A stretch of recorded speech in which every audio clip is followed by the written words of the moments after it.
সে আমার বড় বড়দি।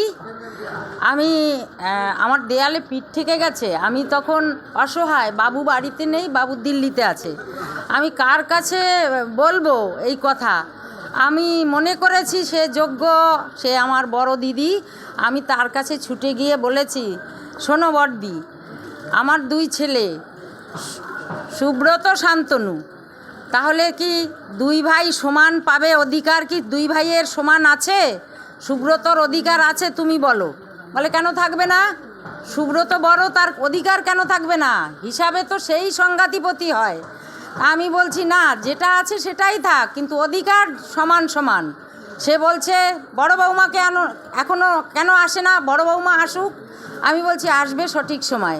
তাহলে অধিকার তো থাকবে তার, কেন তাকে অধিকার থেকে বঞ্চিত করা হলো? আর বলল, শান্তনু বলল কি, তুই যেখান থেকে আসছিস, অস্ট্রেলিয়ার থেকে আসছিস, অস্ট্রেলিয়ায় চলে যা, উড়ে এসে জুড়ে বসেছিস, হ্যাঁ সর খাচ্ছিস, আমি একটা মানুষও তোর ওখানে যেতে দেব না। আর কারা কারা যায় আমি তাদের সাথে বুঝে নেব।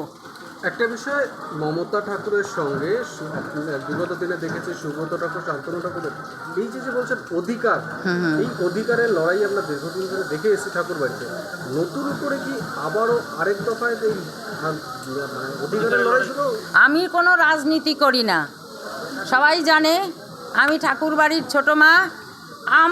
আমার কাছে সবাই সমান, আমার কাছে ভক্ত এবং সাধারণ মানুষ সবাই সমান, আমাকে সবাই ছোটো মা সম্মান দেয়। তাহলে আমি সবার কাছে যেতে পারি। তা আমি সেই জন্য মনে করেছি যে আমার দিদিভাইয়ের কাছে যাই, আমি একটু জিজ্ঞাসা করি যে সমান অধিকার থাকবে তো দুই ভাইয়ের? শান্তনু দিতে চাচ্ছে না অধিকার, নাট মন্দিরে বসবে। ওই যে নাট মন্দির অধিকার, মতুয়া মহাসংঘের অধিকার, মতুয়া মহাসংঘের সমান অধিকার থাকবে।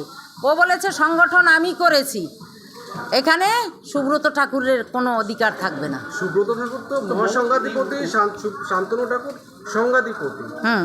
এখানে তো দুজন দুই পদে রয়েছে এবং সুব্রত নামে রয়েছে, কোনো কর্মে নাই, কর্মে তাকে দেবে না। ওই বলেছি আগেই, ওর কতগুলো আছে লোকজন ফিট করা, তারাই এই সর্বনাশটা করছে। আমি তো আগেই বলেছি, নেপথ্যে করাচ্ছে ওদের দিয়ে। আপনার নাম?